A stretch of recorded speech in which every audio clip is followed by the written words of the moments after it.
আমরা দক্ষিণেশ্বরে দিদির বাড়িতে এসেছিলাম। দিদির বাড়িতে ঘুরতে গিয়ে দেখছি দিদির বাড়িতে মেলা হয়েছে।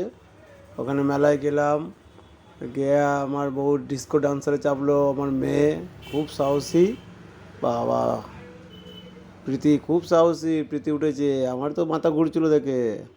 এটা হচ্ছে দক্ষিণেশ্বর আলমবাজারে মেলা বসেছিল, সেখানে আমরা গেছিলাম। মেলাতে অনেক কিছু কিনলাম আর ডিস্কো ডান্সে চেপেছিলাম।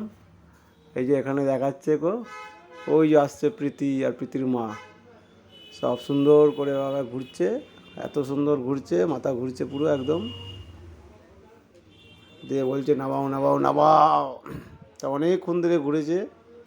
ঘুরে মেলাটা বসেছিল, বেশি বড় মেলা ছিল না, ছোট মেলা ছিল। আলমবাজার, দক্ষিণেশ্বর, কলকাতা পড়ে সেখানে। বেশ খুব ভালো মেলা ছিল। ভিড় বেশি ছিল না, হালকা ভিড় ছিল। রাত্রিবেলা গেছিলাম আমরা প্রায় 10টার সময়, কিন্তু খুব ভালো ঘুরল।